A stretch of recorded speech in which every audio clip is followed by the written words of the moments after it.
Bismillahirrohmanirrohim.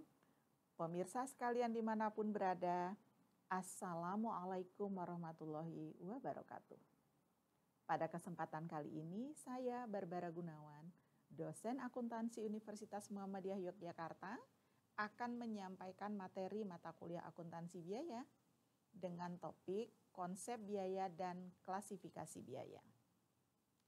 Kita mulai dengan terminologi dasar dari biaya. Biaya merupakan sumber daya yang dikorbankan untuk mencapai tujuan tertentu. Biaya aktual adalah biaya yang terjadi. Sedangkan biaya yang dianggarkan merupakan biaya yang diramalkan, yaitu biaya masa depan. Sedangkan objek biaya merupakan segala sesuatu yang biayanya ingin diukur. Akumulasi biaya adalah kumpulan data biaya yang diorganisir dalam cara tertentu. Kemudian, pembebanan biaya merupakan istilah umum yang meliputi pengumpulan akumulasi biaya sampai objek biaya. Ini mencakup menelusuri akumulasi biaya yang berhubungan langsung dengan objek biaya dan mengalokasikan akumulasi biaya yang berhubungan tidak langsung dengan objek biaya. Biaya produksi terdiri dari biaya bahan langsung, biaya tenaga kerja langsung, dan biaya overhead pabrik. Nah, dari ketiga biaya produksi tadi dapat juga kita bagi menjadi biaya utama atau prime cost yang terdiri dari biaya bahan baku dan biaya tenaga kerja langsung, sedangkan biaya tenaga kerja langsung dan biaya overhead pabrik disebut biaya konversi. Saudara, untuk biaya pemasaran dan biaya administrasi merupakan biaya non-produksi. Pemirsa yang berbahagia, persediaan dalam perusahaan manufaktur terdiri dari persediaan bahan baku, persediaan barang dalam proses, dan persediaan barang jadi.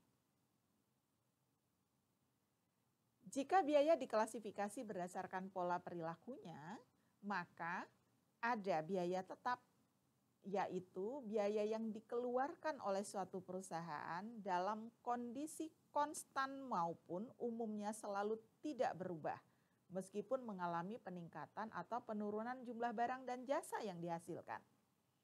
Biaya variabel yaitu biaya yang totalnya berubah sebanding dengan perubahan volume kegiatan atau aktivitas. Biaya per unitnya tetap. Lalu biaya semi variabel, yaitu biaya yang totalnya berubah secara tidak proporsional dengan perubahan output aktivitas dan biaya per unitnya berubah berbanding terbalik dengan perubahan output aktivitas. Pengolongan biaya berdasarkan hubungan biaya dengan sesuatu yang dibiayai terbagi ke dalam biaya langsung. Contohnya biaya bahan baku dan biaya tenaga kerja langsung. Sedangkan biaya tidak langsung contohnya adalah biaya listrik, biaya sewa, biaya bahan penolong, biaya pajak properti, dan biaya tenaga kerja tak langsung.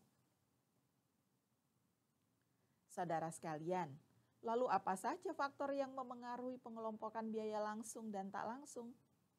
Faktornya adalah materialitas biaya, ketersediaan teknologi pengumpulan informasi, dan desain informasi operasi.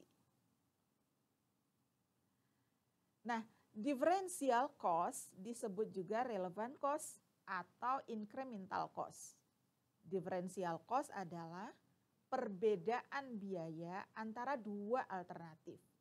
Sedangkan differential revenue adalah perbedaan penghasilan antara dua alternatif.